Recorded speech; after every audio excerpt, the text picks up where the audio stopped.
إن الحمد لله نحمده ونستعينه ونستغفره ونعوذ بالله من شرور أنفسنا ومن سيئات أعمالنا من يهده الله فلا مضل له ومن يضلل فلا هادي له وأشهد أن لا إله إلا الله وحده لا شريك له وأشهد أن محمدا عبده ورسوله اللهم صل على محمد وعلى آل محمد كما صليت على إبراهيم وعلى آل إبراهيم إنك حميد مجيد اللهم بارك على محمد وعلى آل محمد كما باركت على إبراهيم وعلى آل إبراهيم إنك حميد مجيد أما بعد فإن أصدق الحديث كتاب الله وخير الهدي هدي محمد صلى الله عليه وسلم وشر الأمور محدثاتها وكل محدثة بدعة وكل بدعة ضلالة وكل ضلالة في النار يا أيها الذين آمنوا اتقوا الله حق تقاته ولا تموتن إلا وأنتم مسلمون يا أيها الناس اتقوا ربكم الذي خلقكم من نفس واحدة وخلق منها زوجها وبث منهما رجالا كثيرا ونساء واتقوا الله الذي تساءلون به والأرحام إن الله كان عليكم رقيبا يا أيها الذين آمنوا اتقوا الله وقولوا قولا سديدا يصلح لكم أعمالكم ويغفر لكم ذنوبكم ومن يطع الله ورسوله فقد فاز فوزا عظيما ബഹുമാനരായ സത്യവിശ്വാസികളെ വിശ്വാസിനികളെ, അല്ലാഹു സുബ്ഹാനഹു വ തആലയുടെ നിയമനിർദ്ദേശങ്ങൾ നമ്മുടെ എല്ലാം ജീവിതത്തിൽ പാലിച്ചുകൊണ്ട് തഖ്വയുള്ളവരായി ജീവിക്കുവാൻ ശ്രദ്ധിക്കണം എന്ന് ഓർമ്മപ്പെടുത്തുകയാണ്, വസിയത്ത് ചെയ്യുകയാണ്. അല്ലാഹു സുബ്ഹാനഹു വ തആല നമുക്ക് കനിഞ്ഞ് ഏകിയിട്ടുള്ള വിശുദ്ധ റമദാനിന്റെ അനുഗ്രഹങ്ങൾ അത് പകുതിയോട് അടുത്തുകൊണ്ടിരിക്കുന്ന ഒരു സന്ദർഭമാണിത്. ഏതാനും ദിവസങ്ങൾ കൂടി മാത്രമേ ഇനി നമ്മുടെ മുമ്പിൽ റമദാൻ ഉള്ളൂ. ഇനി നമ്മിലേക്ക് വരാനിരിക്കുന്ന ദിവസങ്ങളാകട്ടെ കഴിഞ്ഞതിനേക്കാൾ മഹത്വമുള്ളതും പുണ്യമുള്ളതുമാണ്.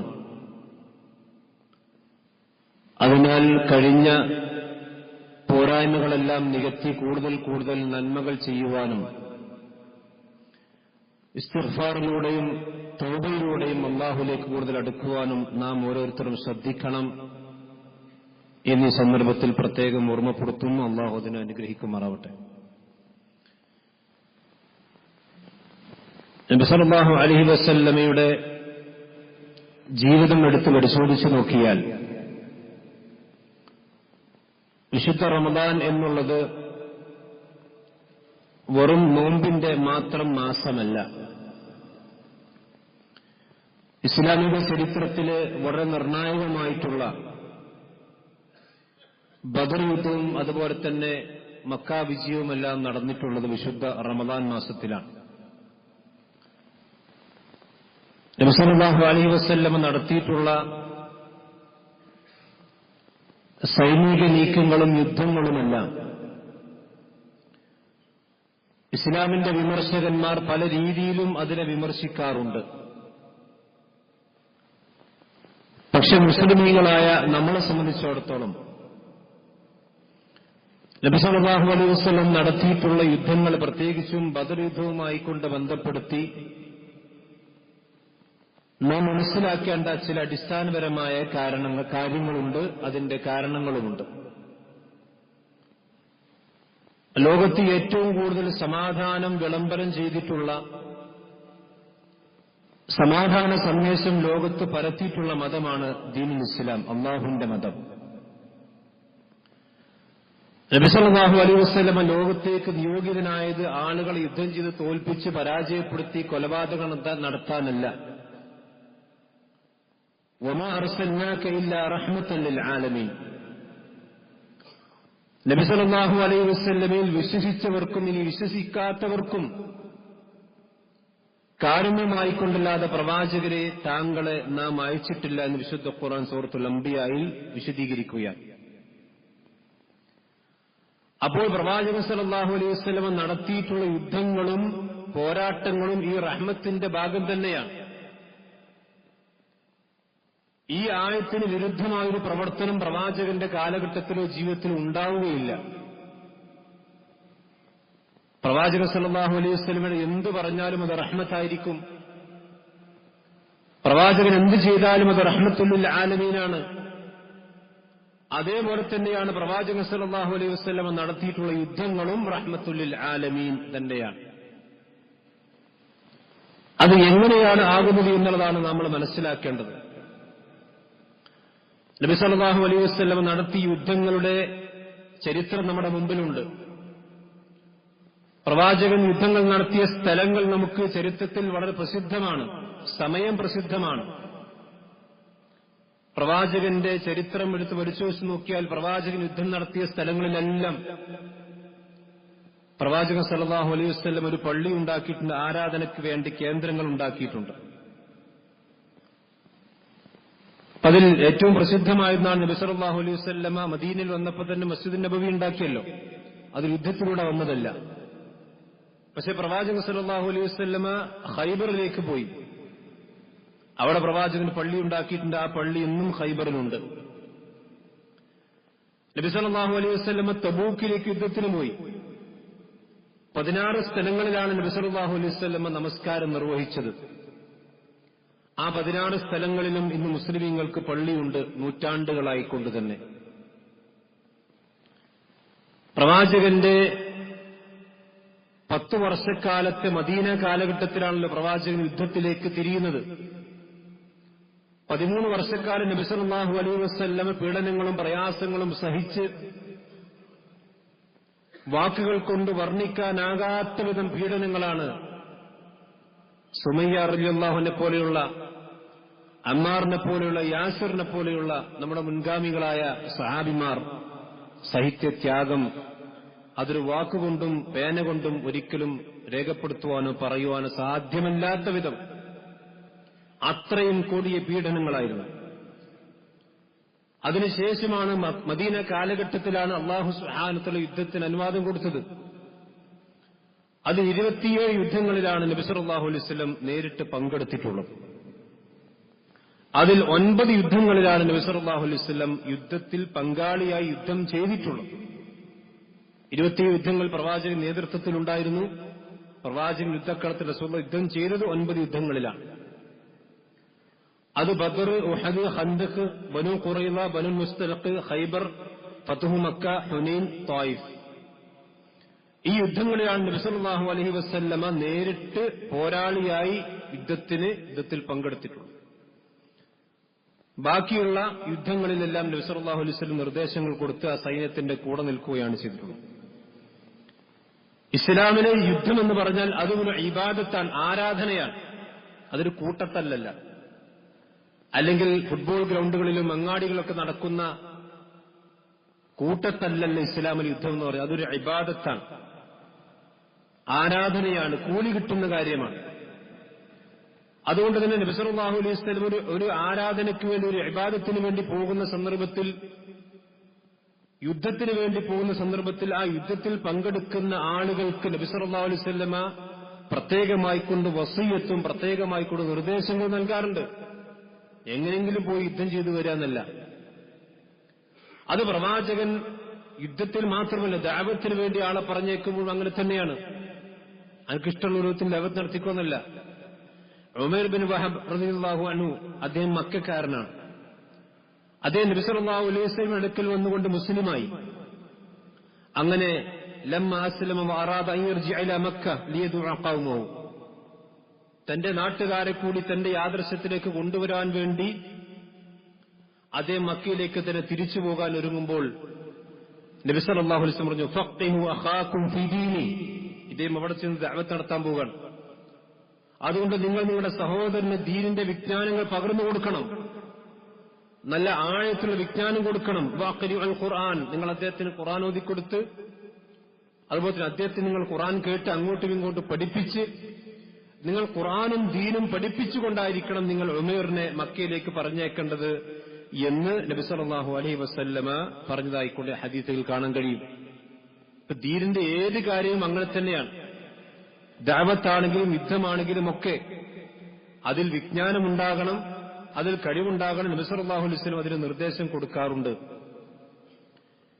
ഇസ്ലാമിക യുദ്ധമെന്ന് പറഞ്ഞാൽ പോലും അത് ദഅവത്തിന്റെ ഭാഗമായിട്ട് നടന്നതാണ്. വെറുതെ രാജ്യങ്ങൾ കെട്ടിപ്പിടിക്കുക അല്ലെങ്കിൽ രാജ്യത്തിന്റെ അതിർത്തികൾ വികസിപ്പിക്കുക, രാജാക്കന്മാർ തമ്മിലുള്ള പോരാട്ടത്തിന്റെ ഭാഗമായിക്കൊണ്ട് നടന്ന യുദ്ധമല്ല പ്രവാചകന്റെ യുദ്ധങ്ങൾ. ഇമാം മുസ്ലിം ഉദ്ധരിക്കുന്ന ഹദീസിൽ കാണാം, ബുറൈദ റളിയല്ലാഹു അൻഹു പറയാൻ, കാന റസൂലുള്ളാഹി സ്വല്ലല്ലാഹു അലൈഹി വസല്ലം ഇദാ അമറ അമീറൻ അലാ ജയ്ഷിൻ ഔ സരിയത്തിൻ, പ്രവാചകൻ സ്വല്ലല്ലാഹു അലൈഹി വസല്ലമ ഒരു സൈന്യത്തെ പറഞ്ഞയക്കുകയാണെങ്കിൽ പ്രവാചകൻ സ്വല്ലല്ലാഹു അലൈഹി വസല്ലമ ചില കാര്യങ്ങൾ അവർക്ക് വസിയത്ത് കൊടുക്കാറുണ്ട്. എന്താണ്? ഒന്ന്, അള്ളാഹുവിനെ കൊണ്ടുള്ള വസിയത്ത്. ആ പ്രവാചകൻ സ്വല്ലല്ലാഹു അലൈഹി വസല്ലം അതുപോലെ തന്നെ ആ യുദ്ധത്തിന് പോകുന്ന ആളുകളോട് പ്രവാചകൻ നൽകുന്ന വസിയത്ത് എന്താണ്? ഇദാ ലഖീത അദുവക മിനൽ മുശ്രിക്കീൻ, നീ ഒരു ശത്രു രാജ്യത്തിൽപ്പെട്ട മുശ്രിക്കിനെ കണ്ടുമുട്ടിയാൽ നേരിട്ട് യുദ്ധം തുടങ്ങിക്കോ, ബോംബിട്ടോ കുതിരപ്പടയാളികളെ അയച്ചോന്നല്ല. ഫദ്ഉഹും ഇലാ സലാസ ഖിസാൽ, നീ അവരെ ആദ്യമായി കൊണ്ട് 3 കാര്യങ്ങളിലേക്ക് ക്ഷണിക്കണം, 3 കാര്യങ്ങൾ അവർക്ക് പറഞ്ഞു കൊടുക്കണം. ആ മൂന്നാമത്തതും അവർ അംഗീകരിക്കുന്നില്ലെങ്കിലാണ് യുദ്ധം. അതിലൊന്നെന്താണ്? ഒന്ന്, പ്രവാചകൻ സല്ലല്ലാഹു അലൈഹി വസല്ലം പറഞ്ഞു, ഫദ്ഉഹും ഇലല്ലാഹ് വദ്ഉഹും ഇലൽ ഇസ്ലാം, നീ അവരെ ഇസ്ലാമിലേക്ക് ക്ഷണിക്കണം. ആദ്യം ചെന്നൊരു യുദ്ധം തുടങ്ങല്ല. തന്റെ ശത്രുപക്ഷത്ത് തങ്ങളോട് ഏറ്റുമുട്ടാൻ വന്നിരിക്കുന്ന മുശ്രിക്കുകളായ ആളുകളെ, ജൂതന്മാരാകട്ടെ ആരാകട്ടെ, അതുകൊണ്ടാണ് ഖൈബറിലേക്ക് അലി ഇബ്നു അബീ താലിബ് റളിയല്ലാഹു അൻഹു പറഞ്ഞേക്കുമ്പോൾ നീ അവരെ കോട്ടക്കടുത്തെത്തിയാൽ അവർ ഇസ്ലാമിലേക്ക് ക്ഷണിക്കണം എന്ന് പറഞ്ഞു. കാരണം ഒരു ദഅവത്തെത്താത്ത, ഇസ്ലാമിന്റെ സന്ദേശമെത്താത്ത ഒരാളുടെ യുദ്ധമില്ല. അത് ഇസ്ലാമിന്റെ ഏറ്റവും അടിസ്ഥാനപരമായ കാര്യമാണ്. ബദറിൽ മക്കയിലുള്ള 13 വർഷക്കാലം നബി സല്ലല്ലാഹു അലൈഹി വസല്ലമ ആ ദഅവത്ത് നടത്തിയതിനു ശേഷമാണ് പ്രവാചകൻ സല്ലല്ലാഹു അലൈഹി വസല്ലം മക്കക്കാരുടെ യുദ്ധത്തിന് പോയത്. അങ്ങനെ അവർ ഇസ്ലാമിലേക്ക് വരാൻ തയ്യാറുണ്ടെങ്കിൽ ഫഅഖ്ബിൽ മിൻഹും വകഫ അൻഹു, നീ അവരിൽ നിന്ന് പിന്മാറണം. പിന്നീട് അവരുമായി യുദ്ധം നടത്താൻ പാടില്ല. ഇനി അവരോട് ആ രാജ്യം, കുഫറിന്റെ രാജ്യം വിട്ട് ഇസ്ലാമിന്റെ രാജ്യത്തേക്ക് അവർ പോരാൻ വേണ്ടി പറയണം. ഇനി അവരതിൽ സമ്മതിക്കുന്നില്ലെങ്കിലും അവിടെ തന്നെ നിൽക്കാൻ കുഴപ്പമില്ല. പക്ഷെ മുസ്ലിം രാജ്യത്തുണ്ടാകുമ്പോൾ ഉണ്ടാകുന്ന ആനുകൂല്യങ്ങളൊന്നും അവിടുത്തെ മുസ്ലിമീങ്ങളെ ആളുകൾക്കുണ്ടാകൂല. ഗനീമത്ത് സ്വത്ത് ലോഹരി ഉണ്ടാകൂല, അതുപോലെ തന്നെ ഫൈ കിട്ടിയ ലോഹരി ഉണ്ടാവില്ല. അങ്ങനെ ചില സംഗതികളൊക്കെ ഉണ്ട്. അതിനും അവർ തയ്യാറില്ലെങ്കിൽ ഫൈൻ അബൂ ഫസലുഹും ജിസിയ, അവരോട് ജിസിയ ചോദിക്കണം. അതവർ സമ്മതിച്ചാൽ അവർ യുദ്ധം ചെയ്യാൻ പാടില്ല. ഇനി അതിനും അവർ സമ്മതിക്കുന്നില്ല, ഇസ്ലാമിക ദഅവത്ത് സമ്മതിക്കുന്നില്ലെങ്കിൽ ഫസ്തഇൻ ബില്ലാഹി വഖാതിൽഹും, അപ്പോഴാണ് നീ അവിടെ യുദ്ധം ചെയ്യേണ്ടത്. ഇസ്ലാമിക ചരിത്രത്തിൽ നബി സല്ലല്ലാഹു അലൈഹി വസല്ലം നടത്തിയ ഏത് യുദ്ധങ്ങൾ പരിശോധിച്ചാലും ഈ 3 ഖിസാലുകൾ, 3 സ്റ്റെപ്പുകൾ കടന്നതായിക്കൊണ്ട് കാണാൻ കഴിയും. അതല്ലാതെ നമ്മൾ മനസ്സിലാക്കിയതുപോലെ ഇസ്ലാമിക വിമർശകന്മാർ പറയുന്ന പോലെ നബി സല്ലല്ലാഹു അലൈഹി വസല്ലം വാളെടുത്തോട് തല കൊയ്യുന്ന രീതിയായിരുന്നില്ല പ്രവാചകന്റെ ഒരു യുദ്ധത്തിലും, ബദർ യുദ്ധത്തിൽ പ്രത്യേകിച്ചും ഉണ്ടായിട്ടുണ്ട്. മാത്രമല്ല യുദ്ധത്തിൽ നടക്കുന്ന കാര്യങ്ങളിൽ പോലും നീതി കാണിക്കണം. വഖാതിലു ഫീ സബീലില്ലാഹി അല്ലദീന യുഖാതിലൂനകും, നിങ്ങളോട് ഇങ്ങോട്ട് യുദ്ധം നടത്തിയവർ നിങ്ങൾ അങ്ങോട്ട് യുദ്ധം നടത്തണം. വലാ തഅതദൂ ഇന്നല്ലാഹ ലാ യുഹിബ്ബുൽ മുഅ്തദീൻ, നിങ്ങൾ ഒരിക്കലും അതിരുകവിയാൻ, യുദ്ധത്തിൽ പോലും അതിരുകവിയരുത്. ശത്രുവിന്റെ മുഖത്ത് വെട്ടാൻ പാടില്ല, മൃതദേഹങ്ങളെ വികൃതമാക്കാൻ പാടില്ല, കുട്ടികളെ കൊല്ലാൻ പാടില്ല, സ്ത്രീകളെ കൊല്ലാൻ പാടില്ല. അതൊക്കെ പ്രവാചകൻ സല്ലല്ലാഹു അലൈഹി വസല്ലം നിർദ്ദേശം കൊടുക്കാറുണ്ട്. ശൂറ നടത്തിയിട്ടാണ് പ്രവാചകൻ യുദ്ധം നടത്താറുള്ളത്. ബദറിന്റെ ചരിത്രം എടുത്ത് വിശ്വസിച്ചാൽ കാണാം, ബദറിലേക്ക് പുറപ്പെടണോ പോകണ്ടേ, അത് സഹാബിയത്തിനോട്, അൻസാരികളോട് പ്രത്യേകിച്ചും പ്രവാചകൻ ശൂറ നടത്തി. ഇനി ബദറിൽ എത്തിയ സന്ദർഭത്തിൽ അവിടെ എത്തിയപ്പോൾ പ്രവാചകൻ ഇറങ്ങിയ സ്ഥലം, അതിനെ സംബന്ധിച്ച് ഒരു സഹാബത്ത് അഭിപ്രായം പറഞ്ഞു, അറഅയ്ത ഹാദൽ മൻസിലൻ അത് പിന്നെ അല്ലാഹു സുബ്ഹാനഹു വ തആലയാണോ താങ്കൾ ഇവിടെ സ്ഥലത്ത് നിർണയിച്ചു കൊടുത്തത് എങ്കിൽ നിങ്ങൾക്ക് എതിരെ അഭിപ്രായമില്ല. പക്ഷെ പ്രവാചകൻ സ്വന്തം തീരുമാനിച്ചതാണെങ്കിൽ ഞങ്ങൾക്ക് അഭിപ്രായം ഉണ്ട് എന്ന് പ്രവാചകനോട് പറയുകയും പ്രവാചകൻ പറഞ്ഞത് എന്റെ സ്വന്തം അഭിപ്രായമാണ്. ആ അഭിപ്രായത്തിന്റെ അടിസ്ഥാനത്തിലാണ് ഞാൻ ഈ സ്ഥലം നിർണയിച്ചത്. പ്രവാചകന്റെ സഹാബത്ത് പറഞ്ഞു, നബി ഇതല്ല, വെള്ളത്തിന്റെ അപ്പുറത്താണ്, വെള്ളം നമ്മുടെ പരിധിയിൽ വരുന്ന രൂപത്തിലാണ് നമ്മൾ തമ്പടിക്കേണ്ടത്. അങ്ങനെ നബി സല്ലല്ലാഹു അലൈഹി വസല്ലം ശൂറ കൂടിയിട്ടാണ് പ്രവാചകൻ സല്ലല്ലാഹു അലൈഹി വസല്ലം യുദ്ധത്തിന് പോകാറുള്ളത്. അതല്ലാതെ ഒറ്റയാൻ പോരാട്ടമല്ല ഇസ്ലാമിൽ യുദ്ധമെന്ന് പറഞ്ഞാൽ. അതുപോലെ തന്നെ ശത്രുവിന്റെ ശക്തി മനസ്സിലാക്കുകയും അതുപോലെ തന്നെ പ്ലാനിങ്ങോടുകൂടിയായിരിക്കണം ഇസ്ലാമിന്റെ യുദ്ധങ്ങൾ. ഈ വിഷയത്തിൽ പണ്ഡിതന്മാർ കിതാബുകൾ തന്നെ രചിച്ചിട്ടുണ്ട്. നബി സല്ലല്ലാഹു അലൈഹി വസല്ലം യുദ്ധം നടത്തുമ്പോൾ എല്ലാം വളരെ പ്ലാനിങ്ങോടുകൂടിയാണ്. നമുക്കറിയാലോ, ശത്രുവിന്റെ നീക്കങ്ങൾ പ്രവാചകൻ അറിയുന്നു. എങ്ങനെയാണ് നബി സല്ലല്ലാഹു അലൈഹി വസല്ലം അബൂ സുഫിയാനും കൂട്ടരും ഷാമിൽ നിന്ന് വരുന്നു എന്ന വിവരവും ആ ഷാമിൽ നിന്ന് വരുന്ന റൂട്ടും പ്രവാചകൻ എങ്ങനെ മനസ്സിലാക്കി? അത് ഭരണാധികാരിയുടെ ദൈക്ഷണികമായ മികവാണ്. ആ പ്രവാചകൻ സല്ലല്ലാഹു അലൈഹി വസല്ലം വീണ്ടും പ്രവാചകന് ഇൽമു കിട്ടി. എന്ത്? വഹയിലൂടെ അല്ലാതെ തന്നെ. അബൂ സുഫിയാനും കൂടി രക്ഷപ്പെട്ടിരിക്കുന്നു. തങ്ങളെ ആക്രമിക്കാൻ വേണ്ടി മക്കയിൽ നിന്ന് അബൂജഹലിന്റെ നേതൃത്വത്തിൽ 1000-ഓളം വലിയ പടകൾ പ്രവാചകന്റെ നേതൃത്വത്തിൽ വരുന്നു. അതൊക്കെ റസൂലുള്ളാഹിന്റെ ഭരണ മികവ് കൂടിയാണ്. ചാരന്മാരയച്ചുകൊണ്ട് പ്രവാചകൻ സല്ലല്ലാഹു അലൈഹി വസല്ലമ ആ കാര്യങ്ങളൊക്കെ അറിയുന്നുണ്ട്. അവരുടെ ശക്തി എത്രയുണ്ട്, അവിടെ എണ്ണം എത്രയുണ്ട്, അവിടെ ഉദ്ദേശം എന്താണ്, എല്ലാം പ്രവാചകൻ അറിയുന്നു. ഇസ്ലാമിൽ യുദ്ധമെന്ന് പറഞ്ഞാൽ ഞാൻ നേരത്തെ പറഞ്ഞ പോലെ ഒരു കൂട്ടത്തല്ലല്ല, വളരെ പ്ലാനിങ്ങോടുകൂടി നേതൃത്വത്തിന്റെ കീഴിലായിരിക്കണം യുദ്ധമുണ്ടാകേണ്ടത്.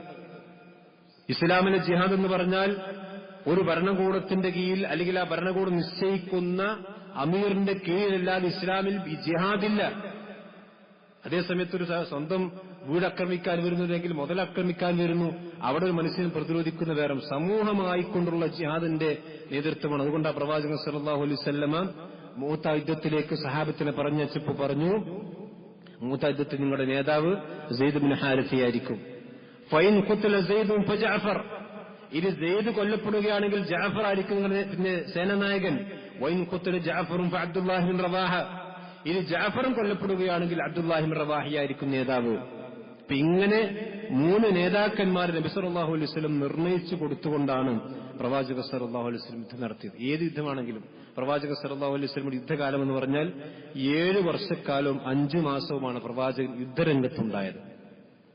അതല്ലാത്തതൊക്കെ സമാധാനത്തിന്റെ കാലഘട്ടത്തിലാണ്. ഹിജ്റ 2ാമത്തെ വർഷമാണ്, അഥവാ ബദർ യുദ്ധമാണ് ഇസ്ലാമിക ചരിത്രത്തിലെ ആദ്യത്തെ വലിയ യുദ്ധം. അതിന് മുമ്പും ചെറിയ ചില പോരാട്ടങ്ങളൊക്കെ നടന്നിട്ടുണ്ട്. പക്ഷേ ഒരു വലിയ യുദ്ധം എന്ന് പറയാവുന്നത് പിന്നെ ബദർ യുദ്ധമാണ്. 7 യുദ്ധങ്ങൾ പ്രവാചകൻ സല്ലല്ലാഹു അലൈഹി വസല്ലമ ശവ്വാൽ മാസത്തിലാണ്, റമദാൻ കഴിഞ്ഞ് ശവ്വാലിലാണ് പ്രവാചകൻ സല്ലല്ലാഹു അലൈഹി വസല്ലമ 7ഓളം യുദ്ധങ്ങൾ നടത്തിയിട്ടുള്ളത്. മദീനയിൽ നിന്ന് ഏറ്റവും ദൂരെ നടന്ന യുദ്ധം എന്ന് പറഞ്ഞാൽ ദൗമത്തുൽ ജുന്ദൽ എന്ന് പറയുന്ന 592 കിലോമീറ്റർ ദൂരമുള്ള സ്ഥലത്ത് വെച്ചാണ്. ഇത് നമ്മൾ മനസ്സിലാക്കേണ്ട ഒരു പ്രധാനപ്പെട്ട വിഷയം കൂടിയുണ്ട്. നബി സല്ലല്ലാഹു അലൈഹി വസല്ലം ജീവിക്കുന്നത് മദീനയിലാണ്. ആ പ്രവാചകൻ സല്ലല്ലാഹു അലൈഹി വസല്ലമയുടെ മദീനയുടെ ചുറ്റുഭാഗത്ത് തന്നെയാണ് അധിക യുദ്ധങ്ങളും നടന്നിട്ടുള്ളത്. ഇതിന് എന്താണ് മനസ്സിലാക്കേണ്ടത് എന്ന് പറഞ്ഞാൽ, പ്രവാചകൻ സല്ലല്ലാഹു അലൈഹി വസല്ലം ജീവിക്കുന്ന മദീനയെ ആക്രമിക്കാൻ വേണ്ടി വന്ന ശത്രുക്കളെ പ്രതിരോധിക്കാൻ വേണ്ടിയാണ് പ്രവാചകന്റെ അധിക യുദ്ധങ്ങളും. നിങ്ങൾക്ക് ബദർ എവിടെയാണ്? മദീനയുടെ തൊട്ടടുത്ത മദീന, പിന്നെ മക്കയിൽ നിന്ന് മദീനയിൽ നിന്നാണ് കുറച്ചും കൂടി എടുത്തുള്ളത്. ഉഹദ് മദീനയിൽ തന്നെയാണല്ലോ. ഖന്തക്കും അതുപോലെ തന്നെ ഒക്കെ അവിടെ തന്നെയാണ് നടന്നിട്ടുള്ളത്.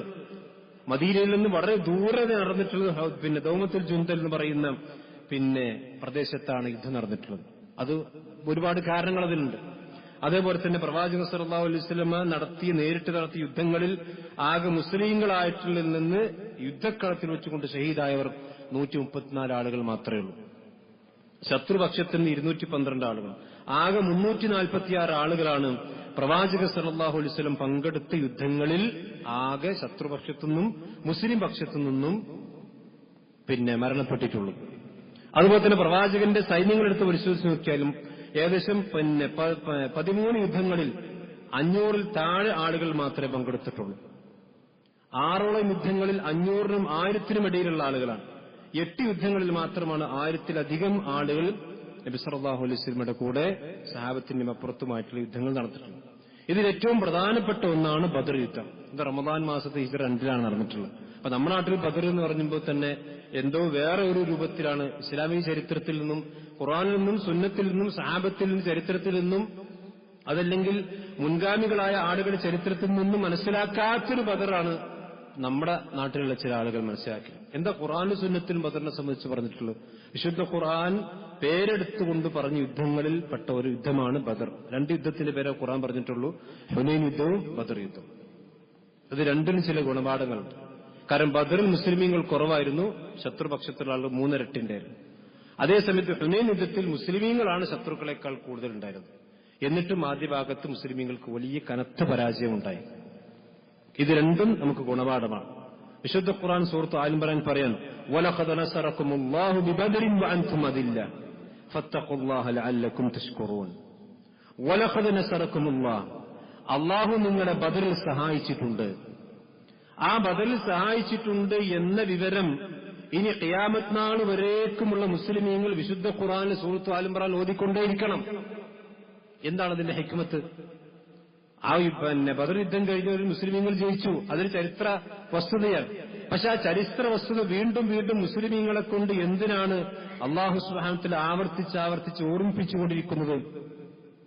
അത് ശൈഖ് ഇബ്നു ഉസൈമീൻ റഹ്മത്തുള്ളാഹി അലൈഹി ആയത്ത് വിശദീകരിച്ച് പറയാണ്, ലിഅന്ന ഇൻതിസാർ നബി സല്ലല്ലാഹു അലൈഹി വസല്ലം വസ്ഹാബിഹി ഇൻതിസാറുൻ ലിജമീഇൽ ഉമ്മത്തി ഇലാ യൗമിൽ ഖിയാമ. നബി സല്ലല്ലാഹു അലൈഹി വസല്ലമയും സഹാബത്തും നേടിയ ആ വിജയം എന്ന് പറയുന്നത് ലോകാവസാനം വരേക്കുമുള്ള മുസ്ലിമീങ്ങളുടെ വിജയമാണ്. ശത്രുവിനെതിരെ അല്ലെങ്കിൽ ശിർക്കിനെതിരെ, കുഫറിനെതിരെ തൗഹീദിന്റെ പടയാളികൾ നേടിയ ആ വിജയം ലോകത്ത് തൗഹീദിന്റെ പടയാളികൾക്ക് എന്നും ആവേശമുള്ള മുസ്ലിമീങ്ങൾക്കൊന്നും സന്തോഷം നൽകുന്നതാണ്. ഏതുപോലെ നബി സല്ലല്ലാഹു അലൈഹി വസല്ലമ മദീനയിലേക്ക് വന്നപ്പോ അവിടുത്തെ ജൂതന്മാർ മുഹറം 10 നോമ്പ് നോൽക്കുന്നുണ്ട്. നബി സല്ലല്ലാഹു അലൈഹി വസല്ലമ ചോദിച്ചു, എന്തിനാണ് നിങ്ങൾ മുഹറം 10 നോമ്പ് നോൽക്കുന്നത്? അപ്പോ ആ ജൂതന്മാർ പറഞ്ഞു, മൂസാ നബി അലൈഹി സ്വലാത്തു വസ്സലാമക്ക് വിജയം കിട്ടിയ ദിവസമാണെന്ന്. കാരണം ഫിർഔനിന്റെ പീഡനങ്ങളിൽ നിന്നും പ്രയാസങ്ങളിൽ നിന്നും അള്ളാഹു മൂസാ നബിയെ രക്ഷിച്ച് മുസ്ലിമീങ്ങൾക്ക് വലിയ വിജയം കൊടുത്ത ദിവസമാണ് മുഹറം 10. അപ്പോ പ്രവാചകൻ സല്ലല്ലാഹു അലൈഹി വസല്ലം പറഞ്ഞു, എന്ത് അന ഔലാ ബി മൂസാ മിൻകും. എങ്ങനെ മൂസാ നബി അലൈഹി സ്വലാത്തു വസ്സലാമക്ക് കിട്ടിയ വിജയം, ആ വിജയത്തിന് നിങ്ങളെക്കാൾ കൂടുതൽ മൂസാ നബിയുടെ ആദർശ പിൻഗാമിയായ ഞാനാണ് അതിന് അർഹനായിട്ടുള്ളവൻ എന്ന് മൂസാ നബി അലൈഹി സ്വലാത്തു വസ്സലാം പറയുകയും മൂസാ നബിയും മുഹറം 10 നോമ്പ് നിൽക്കാൻ വേണ്ടി, അവരോട് എതിരാകാൻ വേണ്ടി 9 കൂടി നോമ്പ് നിൽക്കാൻ വേണ്ടി പറയുകയും ചെയ്തു. അപ്പൊ മുസ്ലിമീങ്ങളിൽ മുൻഗാമികളായ ആളുകൾക്ക് കിട്ടിയ വിജയം അത് നമ്മുടെ പിൻഗാമികളായ ആളുകളുടെ കൂടി വിജയമാണ് എന്നുള്ളതാണ് ഇതിൽ നമ്മൾ മനസ്സിലാക്കുന്നത്. അതുകൊണ്ട് തന്നെയാണ് ലോകത്ത് മുസ്ലിമീങ്ങൾ റമദാൻ വരുമ്പോൾ ബദറിനെ ഓർക്കാറുണ്ട്. ബദറിനെ ഓർക്കാതെ പറഞ്ഞാൽ ബദരീങ്ങൾ ആണ്ട് കഴിച്ചിട്ടോ അല്ലെങ്കിൽ പോത്തിനർത്തിട്ടോ അല്ലെങ്കിൽ നെയ്ച്ചോറ് വെച്ച് വിളമ്പിയിട്ടൊന്നുമല്ല. ആ പ്രവാചകന്റെ യുദ്ധത്തിൽ നിന്നും മുസ്ലിമീങ്ങളായ ആളുകൾക്ക് ലഭിക്കേണ്ട പാഠം, അതാണ് ഈ ആയത്തിൽ അല്ലാഹു സുബ്ഹാനഹു വ തആല പറഞ്ഞത്, വലഖദ് നസറകുമുല്ലാഹ്. അവിടെ വലഖദ് നസറകുമുല്ലാഹ് എന്നുള്ളടത്ത് പണ്ഡിതന്മാർ പറഞ്ഞു 3 തൗക്കീദ് ഉണ്ടെന്നാണ്. എന്ന് പറഞ്ഞാൽ 3 രീതിയിൽ അല്ലാഹു ശക്തിയായിക്കൊണ്ടെന്ന് പറഞ്ഞത്. വലഖദ് എന്ന് പറഞ്ഞ വല്ലാഹി ലഖദ് നസറകുമുല്ലാഹ്, പടച്ച റബ്ബിനെ തന്നെയാണ് സത്യം, അല്ലാഹു നിങ്ങളെ സഹായിച്ചിട്ടുണ്ട്. എങ്ങനെയാണ് മുസ്ലിമീങ്ങൾക്ക് സഹായം കിട്ടിയത്? 5 കാരണങ്ങൾ കൊണ്ടാണ് മുസ്ലിമീങ്ങൾക്ക് സഹായം കിട്ടിയത്. ഈ 5 കാരണങ്ങൾ ഇന്ന് നമ്മുടെ സമൂഹത്തിലുണ്ടോ? നമുക്ക് സഹായം കിട്ടും. ഈ 5-ൽ ഏതെങ്കിലും ഒന്ന് നമുക്ക് നഷ്ടപ്പെട്ടോ നമുക്ക് സഹായം കിട്ടൂല. നമ്മൾ എത്ര വലിയ ആളുകളായിട്ടും കാര്യമില്ല. അതുകൊണ്ടാണ് വലഖദ് നസറകുമുല്ലാഹ്, അള്ളാഹുവിന്റെ പ്രവാചകനുള്ള സഹാബത്തുള്ള അബൂബക്കർ സിദ്ദീഖും ഉമർ ഇബ്നു ഖത്താബും അതുപോലെ തന്നെ അലി ബിൻ അബീ താലിബും ഉസ്മാൻ റളിയല്ലാഹു അൻഹു പങ്കെടുത്തില്ലെങ്കിൽ ബദരിൽപ്പെട്ട ആളാണ്. ഇങ്ങനെ ലോകത്ത് പ്രവാചകനും ആ പ്രവാചകൻ കഴിഞ്ഞ ലോകത്തെ അതിശ്രേഷ്ഠരായ ആളുകൾ അവർ പോലും പങ്കെടുത്ത യുദ്ധത്തിൽ അള്ളാഹുവിന്റെ സഹായമില്ലാതെ അവർക്ക് വിജയിക്കാൻ കഴിഞ്ഞിട്ടില്ല. ആ സഹായം കിട്ടിയാലേ നമുക്ക് വിജയിക്കാൻ കഴിയുള്ളൂ. ലോകത്ത് ഏത് ചരിത്രത്തിലും അങ്ങനെ തന്നെയാണ്. പക്ഷെ ആ സഹായത്തിന് 5 കാര്യങ്ങൾ വേണം. ഒന്ന്, വിശുദ്ധ ഖുർആൻ സൂറത്ത് നൂറിൽ പറഞ്ഞിട്ടുണ്ട്, അല്ലാഹു സുബ്ഹാനഹു വ തആല നിങ്ങളെ ഈ മുസ്ലിമീങ്ങളായ ആളുകൾക്ക് ലസ്തഖലിഫന്നഹും കമാ ഇസ്തഖലഫല്ലദീന മിൻ ഖബ്ലിഹിം, അവരുടെ മുമ്പുള്ള ആളുകൾക്ക്, നിങ്ങളുടെ മുൻപുള്ള ആളുകൾക്ക് അല്ലാഹു ഭൂമിയിൽ അധികാരവും ഒക്കെ നൽകി നല്ലത് കൊടുത്തതുപോലെ നിങ്ങൾക്കും അത് കിട്ടും. പക്ഷെ ഒരു കണ്ടീഷനുണ്ട്, അബ്ദൂനനി ലാ യുശ്രികൂന ബി ശൈഅൻ, ശിർക്ക് ചെയ്യാൻ പാടില്ല. ലാ ഇലാഹ ഇല്ലല്ലാഹ് വിശ്വസിക്കുകയും മുഹമ്മദ് റസൂൽ അംഗീകരിക്കുകയും ചെയ്തിട്ടും പിന്നെയും ശിർക്ക് ചെയ്താൽ അള്ളാഹിന്റെ സഹായം കിട്ടൂല. ഇന്നത്തെ മുസ്ലിങ്ങൾക്ക് എത്ര ശതമാനം ഈ കണ്ടീഷനിൽ നമ്മൾ ചിന്തിച്ചാൽ മതി. യഅ്ബുദൂനനി വലാ യഅ്ബുദൂന ലാ യുശ്രികൂന ബി ശൈഅൻ, നിങ്ങൾ എനിക്ക് ഇബാദത്ത് ചെയ്യണം. മുസ്ലിമീങ്ങളെ പറ്റിയാണ് പറഞ്ഞു. നിങ്ങൾക്ക് അള്ളാഹുവിന്റെ ഇസ്തിഖ്ലാഫ് ഉണ്ടാകണമെങ്കിൽ, ഇവിടെ അധികാരം കിട്ടണമെങ്കിൽ, ഒന്ന് എന്നെ ആരാധിക്കണം, ലാ യുശ്രികൂന ബി ശൈഅ, നിങ്ങൾ എന്നിൽ ഒന്നും പങ്കു ചേർക്കാൻ പാടില്ല. ഇത് എത്ര ശതമാനം മുസ്ലിമീങ്ങൾക്ക് പാലിക്കാൻ കഴിയുന്നുണ്ട്? ഈ ബദറിന്റെ ഈ റമദാനിൽ പോലും തന്നെ നിങ്ങൾ ആലോചിച്ച് നോക്കി, എന്താണ് മുസ്ലിമീങ്ങളുടെ വായിലൂടൊക്കെ വരുന്നത്? ശിർക്കിന്റെ വരികളല്ലേ. ഖുതുബിയത്താണെങ്കിലും അതുപോലെ തന്നെ ബുർദയാണെങ്കിലും മജ്ലിസുന്നാറാണെങ്കിലും എന്തൊക്കെ ബിദ്അത്തിന്റെയും ഖുറാഫാത്തിന്റെ വരികൾ. അതുപോലെ തന്നെ അല്ലാഹു അല്ലാത്തവർക്ക് വേണ്ടി നേർച്ച നേരുന്നു. അപ്പൊ ഒന്ന് ശിർക്ക് ചെയ്യാൻ പാടില്ല, രണ്ടാമത്തെ ഇഖാമുസ് സ്വലാത്ത്, മൂന്ന് ഈതാഉസ് സക്കാത്ത്, നാലാമത്തെ അംറു ബിൽ മഅറൂഫ് വന്നഹി അനിൽ മുൻകർ. ഈ 5 കാര്യങ്ങൾ ഒരു സമൂഹത്തിൽ സംഗമിച്ചാൽ അവർക്ക് അല്ലാഹുവിന്റെ സഹായം ഉണ്ടാകും. അതാണ് സൂറത്തുൽ ഹജ്ജിൽ അത് പറഞ്ഞു, വലയൻസുറന്നല്ലാഹു മൻ യൻസുറു. അല്ലാഹുവിനെ സഹായിക്കുന്നവർ അല്ലാഹു സഹായിച്ചുകൊണ്ടേയിരിക്കും. വലയൻസുറന്നല്ലാഹു മൻ യൻസുറുഹു. അല്ലാഹുവിനെ സഹായിക്കുന്നവരെ അല്ലാഹു സഹായിച്ചുകൊണ്ടേയിരിക്കും. ഇന്നല്ലാഹ ലഖവിയ്യുൻ അസീസ്. അല്ലാഹു എല്ലാത്തിനും ശക്തിയുള്ളവനും പ്രതാപമുള്ളവനുമാണ്. എന്നിട്ട് അല്ലാഹു പറയാണ്, ആരെയാണ് അല്ലാഹു സഹായിക്കുക? അല്ലദീന, ഒരു കൂട്ടം ആളുകൾ, ഇമ്മക്കന്നാഹും ഫിൽ അർളി, നാം അവർക്ക് ഭൂമിയിൽ അധികാരം കൊടുത്താൽ, അഖാമുസ് സ്വലാത്ത, അവർ നിസ്കരിക്കുന്നവരായിരിക്കും, ആതൗസ് സക്കാത്ത, സക്കാത്ത് കൊടുക്കുന്നവരായിരിക്കും, വഅമറൂ ബിൽ മഅറൂഫ് വനഹൂ അനിൽ മുൻകർ, അവർ നന്മ കൽപ്പിക്കുകയും തിന്മ വിരോധിക്കുകയും ചെയ്യുന്നവരായിരിക്കും. വലില്ലാഹി ആഖിബത്തുൽ ഉമൂർ. അല്ലാഹുവിനാണ് ഏറ്റവും നല്ല പര്യവസാനമുള്ളത്. എന്ന് പറഞ്ഞാൽ ഈ 5 നിബന്ധനകൾ റസൂലുള്ളാഹിയും സഹാബത്തും പൂർത്തീകരിച്ചപ്പോൾ അള്ളാഹുവിന്റെ സഹായം കിട്ടി. ഇതിലേതെങ്കിലും ഒന്ന് ചെറിയ എന്തെങ്കിലും പാഴ്ച സംഭവിച്ചപ്പോഴൊക്കെ ചെറിയ പരാജയങ്ങളും ഉണ്ടായിട്ടുണ്ട്. രണ്ടാമത്തെ കാര്യം എന്താണ് നമ്മൾ മനസ്സിലാക്കണം? വലഖദ് നസറക്കുമുല്ലാഹു ബിബദരിൻ. അല്ലാഹുവാണ് നിങ്ങളെ സഹായിച്ചിട്ടുള്ളത്. ലോകത്തൊരു മുസ്ലിമിന്റെ ആയുധബലം കൊണ്ടോ കായിക ബലം കൊണ്ടോ എണ്ണബലം കൊണ്ടോ വണ്ണബലം കൊണ്ടോ ഒരു സ്ഥലത്തും മുസ്ലിമീങ്ങൾ വിജയിച്ചിട്ടില്ല അള്ളാഹുവിന്റെ സഹായം കൊണ്ടല്ലാതെ. പടച്ചറബിന്റെ സഹായം. അതുകൊണ്ടാണ് ബദറിൽ പോലും അള്ളയാണ് നിങ്ങളെ സഹായിച്ചിട്ടുള്ളത്. ആ പടച്ചോന്റെ സഹായമല്ലാതെ അവിടെ പടച്ചോന്റെ സഹായം കിട്ടിക്കഴിഞ്ഞാൽ പിന്നെ എണ്ണത്തിനും വണ്ണത്തിനും പ്രാധാന്യമില്ല. അതുകൊണ്ടാണ് നബി സല്ലല്ലാഹു അലൈഹി വസല്ലമ, നമുക്കറിയില്ല, പ്രവാചകനും കൂട്ടരും അവിടെ 300 ചില്ലാനും ആളുകളേ ഉള്ളൂ. ഇസ്ലാമിന്റെ ശത്രുക്കളാകട്ടെ അതിന്റെ അപ്പുറത്ത് 3 ഇരട്ടിയുണ്ട്. 1000-ഓളം വരുന്ന 900-ലധികം വരുന്ന ആൾക്കാരുണ്ട്. ആ 900-ലധികം വരുന്ന ആളുകളുണ്ടായിട്ട് മുസ്ലിമീങ്ങൾക്ക് വളരെ നിഷ്പ്രയാസം വിജയം കിട്ടിയത് എന്തുകൊണ്ടാണ്? പടച്ചവന്റെ സഹായം ഉണ്ടായെന്ന് മാത്രമേ ഉള്ളൂ. ആ പടച്ചവന്റെ സഹായം റസൂലുള്ളാഹി സ്വല്ലല്ലാഹു അലൈഹി വസല്ലം ഉണ്ടായിട്ട് പോലും അവിടെ സഹാബത്തിൽ അലി ബിൻ അബി താലിബിനെ പോലെയുള്ള വളരെ പ്രഗത്ഭന്മാരായ ആയുധാഭ്യാസികൾ ഉണ്ടായിട്ട് പോലും പടച്ചറബിന്റെ സഹായമില്ലാതെ ഒരു മുസ്ലിം സമുദായത്തിനും പിടിച്ചു നിൽക്കാൻ കഴിയുകയില്ല എന്നുള്ളത്. അതുകൊണ്ട് വണ്ണത്തിലും എണ്ണത്തിലും അല്ല കാര്യം, അള്ളാഹുവിന്റെ സഹായം ഉണ്ടോ. എത്ര ചെറിയ സംഘം വിജയിച്ചിട്ടുണ്ട്. കം മിൻ ഫിഅത്തിൻ ഖലീലത്തിൻ ഗലബത് ഫിഅത്തൻ കസീറത്തൻ ബിഇദ്നില്ലാഹ്. അള്ളാഹുവിന്റെ അനുവാദത്തോടുകൂടി എത്ര ചെറിയ സംഘങ്ങളാണ് വലിയ വലിയ സംഘങ്ങളെ അതിജയിച്ചിട്ടുള്ളത്. പിന്നത്തെ മുസ്ലിങ്ങൾ ചിന്തിക്കേണ്ട കാര്യതാണ്. അതേപോലെ തന്നെ വാൻതും അതില്ല എന്നാണ് അല്ലാഹു സുബ്ഹാനഹു വ തആല പറഞ്ഞത്. നിങ്ങൾ ന്യൂനപക്ഷമായിരുന്നു. ആ ന്യൂനപക്ഷം എന്നുള്ളതിന് അതൊരു പരിഭാഷ മാത്രമാണ്. എന്നാൽ വാൻതും അതില്ല എന്ന് പറഞ്ഞാൽ അതിന് മറ്റൊരർത്ഥമുണ്ട്. നിങ്ങൾ ഏറ്റവും വിനയം കാണിക്കുന്നത് അൽ അഗല്ലുലില്ല വ അഖ്ലഉലില്ല എന്നർത്ഥം കൂടിയുണ്ട്. ആ സൈന്യങ്ങളിൽ അള്ളാഹുവിന് ഏറ്റവും കൂടുതൽ കീഴുതുങ്ങുന്നവരും അതുപോലെ തന്നെ അള്ളാഹുവിന് ഏറ്റവും കൂടുതൽ വിനയം കാണിക്കുന്നവരും നിങ്ങളായിരുന്നു. അതുകൊണ്ടാണ് പടച്ചവന്റെ സഹായം കിട്ടി, കിബിറില്ലാതിട്ട്. അതേ സമയത്ത് അബൂജഹലിന്റെ ടീമോ, അബൂജഹലിന്റെ ടീം ലാ ഗാലിബ ലക്കുമുൽ യൗം, ഇന്ന് നിങ്ങൾ അതിജയിക്കാൻ ആരുമില്ല എന്ന് പറഞ്ഞുകൊണ്ടാണ് മുഹമ്മദിനും കൂട്ടരും ഞങ്ങൾ കാണിച്ചു കൊടുക്കാന്നുള്ള അഹങ്കാരത്തോടു കൂടിയാണ് അബൂജഹലും കൂട്ടരും വന്നതെങ്കിൽ റസൂലുള്ളാഹിക്ക് വിനയുണ്ടായിരുന്നു. അതാണ് അൽ അദൽ എന്ന് പറഞ്ഞു. ബദറിൽ ബദറിൽ മാത്രമല്ല, നബി സല്ലല്ലാഹു അലൈഹി വസല്ലം മക്ക വിജയിച്ചടക്കാൻ പോവുകയാണ്. ഇതേപോലെ റമദാൻ മാസത്തിൽ തന്നെയാണ് നബി സല്ലല്ലാഹു അലൈഹി വസല്ലമെ പീഡിപ്പിച്ച് ആ നാട്ടിൽ നിന്ന് പുറത്താക്കിയ മക്കയിലെ മുശ്രിക്കുകളായ ആളുകളെ തോൽപ്പിച്ചുകൊണ്ടാണ് പ്രവാചകൻ മക്ക കീഴടക്കുന്നത്. നബി സല്ലല്ലാഹു അലൈഹി വസല്ലമക്കും സഹാബത്തിനും ആഘോഷിക്കാനും സന്തോഷിക്കാനും ഒക്കെ വളരെയധികം അവകാശവും അവസരവും ഉണ്ടായിട്ടും പ്രവാചകൻ ചരിത്രത്തിൽ എന്താ ചെയ്ത്? നബി സല്ലല്ലാഹു അലൈഹി വസല്ലം തല താഴ്ത്തി വളരെ വിനയത്തോടുകൂടി അള്ളാഹുവിന്റെ ഖുർആൻ ഓതിക്കുന്ന ഇദാ ഫതഹ്നാക ഫതഹ് മുബീൻ എന്ന ആയത്ത് പ്രവാചകൻ ഓതി വളരെ വിനയത്തോടുകൂടി പ്രവാചകനാണ്. അങ്ങനെയാണ് പ്രവാചകൻ മക്കയിലേക്ക് പ്രവേശിച്ചത്. അതാ അതില്ലത്ത് എന്ന് പറഞ്ഞു. ഇത് നമ്മൾ ചില ആളുകൾക്ക് എന്തെങ്കിലും ഒരു ചെറിയ കിട്ടുമ്പോഴേക്കും ഭയങ്കര പടക്കം പൊട്ടിച്ചും മറ്റൊക്കെ ആളാദിക്കുന്നത്, അതൊന്നും റസൂലുള്ളാഹിന്റെ ചരിത്രത്തിലുള്ളതല്ല. അതില്ലത്ത് എന്ന് പറഞ്ഞാൽ അതാണ് അള്ളാഹുവിന് ഏറ്റവും കീഴൊതുങ്ങിക്കൊണ്ട്. അതുകൊണ്ട് സഹാബത്ത് ചില ആളുകൾ പറഞ്ഞു അല്യൗമ യൗമുൽ മൽഹമ എന്നൊക്കെ പറഞ്ഞല്ലോ. ഇന്ന് ഈ ഇറച്ചിയും പണിയെടുക്കണേ സാർ, കാരണം അവരെ പുറത്താക്കി അവരെ പീഡിപ്പിച്ച് പ്രയാസപ്പെടുത്തിയ ആൾക്കാരാണ് അവരുടെ മുമ്പിൽ ഇങ്ങനെ പഞ്ചപുച്ഛം അടക്കി നിൽക്കുന്നത്. പ്രവാചകൻ പറഞ്ഞു അല്യൗമ യൗമുൽ മർഹമ, ഇത് അള്ളാഹുവിന്റെ കാരുണ്യത്തിന്റെ ദിവസമാണെന്ന് പ്രവാചകൻ സല്ലല്ലാഹു അലൈഹി വസല്ലം അവർക്ക് പഠിപ്പിച്ചു. അതുകൊണ്ട് അതില്ലെന്ന് പറഞ്ഞു. അപ്പൊ ആ വിനയം മുസ്ലിമീങ്ങൾക്ക് കാണിച്ചാലേ മുസ്ലിമീങ്ങൾക്ക് വിജയമുണ്ട്. തണ്ട് കാണിക്കണം ഉമ്മത്തിന്, അള്ളാഹു സുബ്ഹാനഹു വ തആല സഹായം കൊടുക്കൂല എന്ന് പറഞ്ഞ് നമ്മൾ മനസ്സിലാക്കണം. നമ്മൾ മുസ്ലിങ്ങളെന്നുള്ള തണ്ടുണ്ടല്ലോ, ആ തണ്ടുകൊണ്ടും ഒരു കാര്യമില്ല. അതില്ലത്തായിരിക്കണം എന്നാണ്. എന്ന് പറഞ്ഞാൽ എണ്ണത്തിൽ കുറവാണെങ്കിലും അള്ളാഹുവിന്റെ മുമ്പിൽ ഏറ്റവും വിനയം കാണിക്കുന്നവരായിരിക്കണം. അതുകൊണ്ട് അള്ളാഹു തൊട്ടുടനെ പറഞ്ഞു ഫത്തഖുല്ലാഹ്. ബദറിൽ നിങ്ങളെ സഹായിച്ചതെന്ന് പറഞ്ഞാൽ അള്ളാഹിനെ സൂക്ഷിച്ചോളി. വിജയത്തിൽ അമിതമായിക്കൊണ്ട് ആഹ്ലാദിക്കാൻ പാടില്ല. ഫത്തഖുല്ലാഹ്, നിങ്ങൾ തഖ്വയുണ്ടാകണം. അപ്പൊ അള്ളാഹുവിന്റെ സഹായം കിട്ടിയാൽ ആ സഹായം കിട്ടുമ്പോൾ അള്ളാഹുലേക്ക് കൂടുതൽ അടുക്കുക വേണ്ടത്. ആ സഹായത്തെ ഓർത്തുകൊണ്ട് നിങ്ങൾ തഖ്വയുള്ളവരാകുകയാണ് വേണ്ടത്.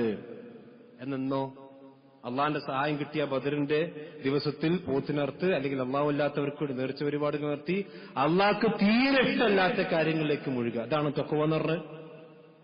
ബദർ യുദ്ധത്തിൽ നിങ്ങൾക്ക് വിജയം നൽകുന്നതിൽ ഫത്തഖുല്ലാഹ്, നിങ്ങൾ അള്ളാഹുവിനെ സൂക്ഷിച്ചോളി എന്നുള്ള പറഞ്ഞത്.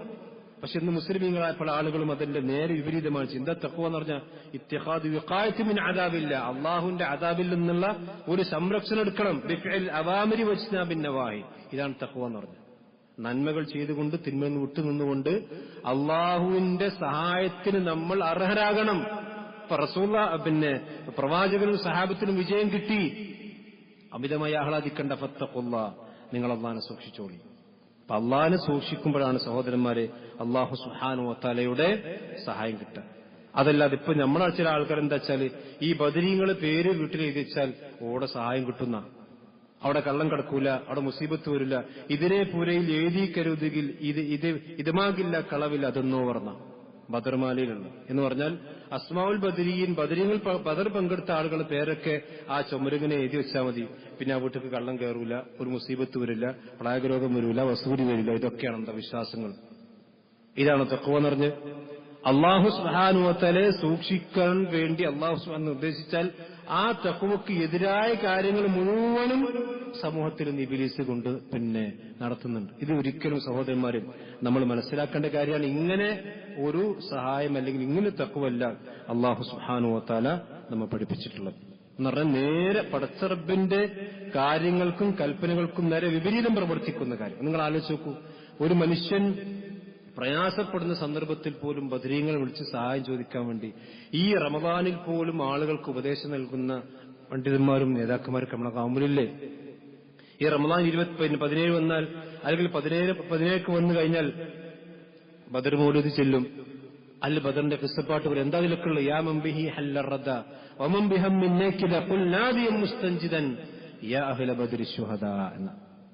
നിനക്ക് ജീവിതത്തിൽ വല്ല പ്രയാസവും വന്നാൽ, വല്ല ബുദ്ധിമുട്ടുകൾ നീ വിളിച്ചോ. ആരെ വിളിച്ചോ? അഹ്ലു ബദർ ശുഹദാക്കളെ വിളിച്ചോ. നാം ബദറിൽ വന്ന ആളുകൾക്ക് പ്രയാസം ഉണ്ടായി. നബി സല്ലല്ലാഹു അലൈഹി വസല്ലം തലേന്ന് രാത്രി ഉറങ്ങിയിട്ടില്ല.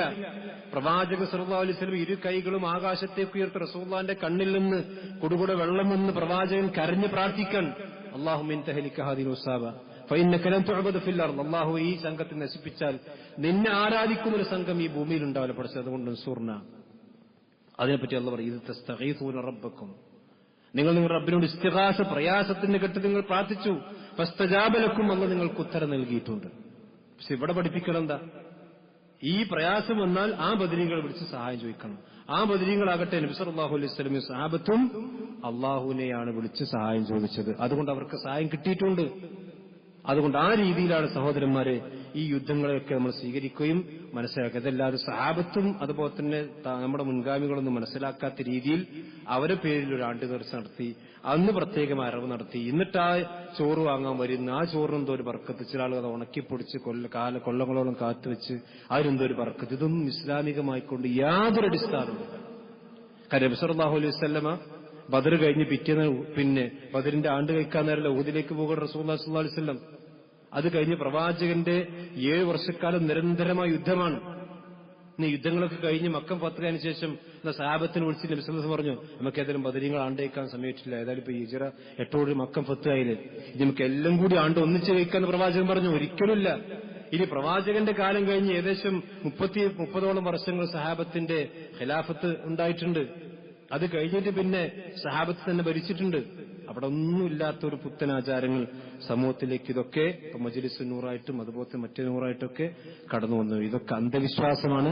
ബദറിൽ നിന്ന് നമ്മൾ പഠിക്കേണ്ട പാഠം ഞാൻ നേരത്തെ വിശുദ്ധ ഖുർആൻ സൂചിപ്പിച്ച പോലെ നിങ്ങൾ അള്ളാഹിനെ സൂക്ഷിക്കണം. അള്ളാഹുവിന്റെ സഹായത്തിന് അർഹരാകണമെങ്കിൽ ഈ 5 കാര്യങ്ങൾ സമൂഹത്തിൽ ഉണ്ടാകണം. ഇതില്ലെങ്കിൽ എത്ര വലിയ മസിൽ പവറും ബോംബും പീരങ്കിയും ഒന്നും ഉണ്ടായിട്ടും ഈ മുസ്ലിം സമുദായത്തിന് പടച്ചോന്റെ സഹായം ഉണ്ടാവില്ല. അതുകൊണ്ട് മുസ്ലിം കൃത്യമായ കാര്യങ്ങൾ മനസ്സിലാക്കണം. അല്ലാഹു സുബ്ഹാനഹു വ തആല അവന്റെ ദീൻ കൂടുതൽ പഠിക്കാനും മനസ്സിലാക്കാനും അതനുസരിച്ചുകൊണ്ട് ജീവിക്കാനും അല്ലാഹു നമ്മെ എല്ലാം അനുഗ്രഹിക്കുമാറാവട്ടെ.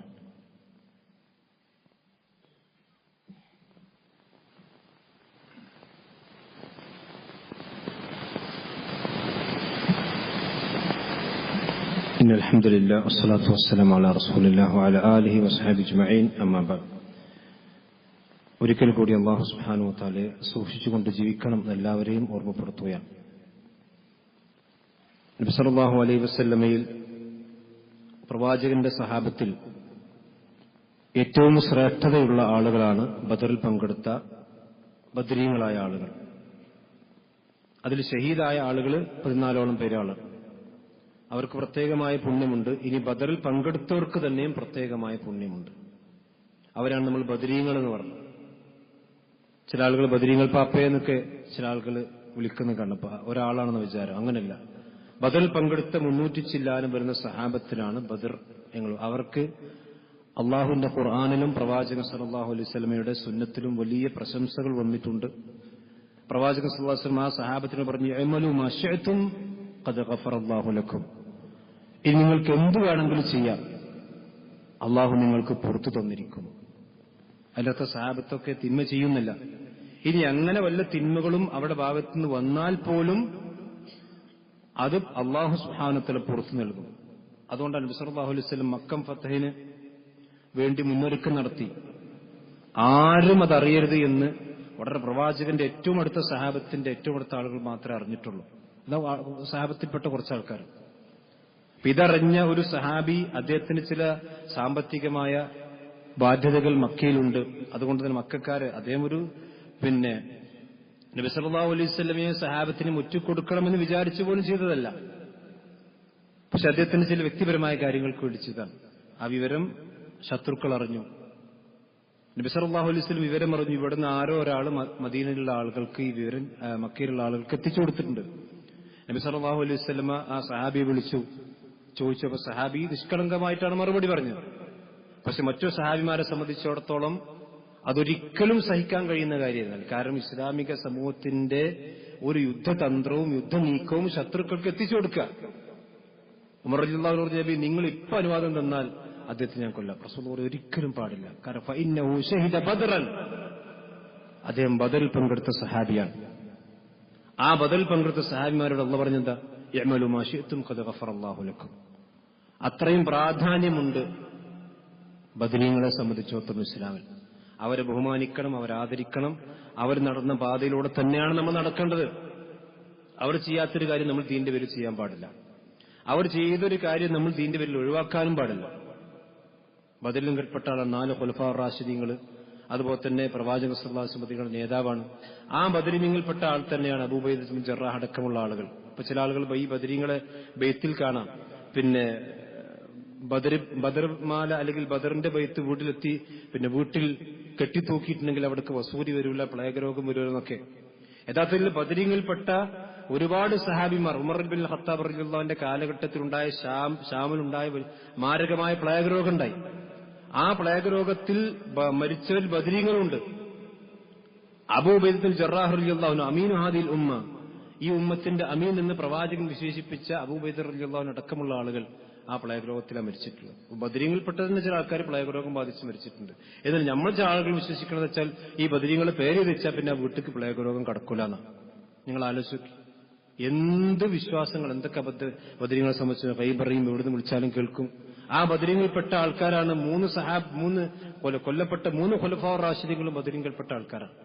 തന്റെ സ്വന്തം ബാക്കിൽ നിൽക്കുന്ന കടാരയുമായിക്കൊണ്ട് തന്റെ അരയിൽ കടാര ചെയ്ത് നിൽക്കുന്ന അബൂലുലത്ത് എന്ന് പറയുന്ന മനുഷ്യനെ ഉമർ റളിയല്ലാഹു അൻഹു കണ്ടിട്ടില്ല. അദ്ദേഹം ബദരീങ്ങളിൽപ്പെട്ട ആളാണ്. താൻ സുബഹി നമസ്കാരത്തിന് വേണ്ടി പള്ളിയിലേക്ക് പോകുമ്പോൾ തന്നെ വധിക്കാൻ വേണ്ടി ഒരു ഖവാരിജായ മനുഷ്യൻ, ഇബ്നു മുൽജിം എന്ന് പറയുന്ന ഖവാരിജായ മനുഷ്യൻ തന്റെ മുമ്പിൽ ഒളിവിൽ നിൽക്കുന്നു എന്ന വിവരം ബദരീങ്ങളിൽപ്പെട്ട ഏറ്റവും ശൂരപരാക്രമിയായ അലി റളിയല്ലാഹു അൻഹു കണ്ടിട്ടില്ല. അപ്പൊ ബദരീങ്ങൾക്ക് ഗൈബ് അറിയുന്ന വിശ്വാസം തെറ്റാണ്. മാത്രമല്ല റസൂലുള്ളാഹി സ്വല്ലല്ലാഹു അലൈഹി വസല്ലം ബദരീങ്ങളുടെ നേതാവ് നബി സല്ലല്ലാഹു അലൈഹി വസല്ലം അബൂജഹലിന്റെ സൈന്യത്തെ നേരിടാനല്ലല്ലോ ബദറിലേക്ക് പോയത്, അബൂ സുഫിയാന്റെ സൈന്യത്തെ പിടിക്കാനല്ലേ. പക്ഷെ പിന്നീട് അബൂജഹലിന്റെ സൈന്യത്തെ നേരിടേണ്ടി വന്നു. ഇത് റസൂലുള്ളാഹിക്ക് മുൻകൂട്ടി അറിഞ്ഞിരുന്നെങ്കിൽ പ്രവാചകൻ സല്ലല്ലാഹു അലൈഹി വസല്ലമ എന്തുകൊണ്ടാണ് ആ സഹാബത്തിൽ നിന്ന് കൂട്ടാതെ പോയത്? കാരണം ബദറിലേക്ക് പെട്ടെന്ന് വിളിയാളം വന്നു, അതുകൊണ്ടാണ് പെട്ടെന്നുള്ള ആളുകൾ തട്ടിക്കൂട്ടി പ്രവാചകൻ ബദറിലേക്ക് പോയതാണ്.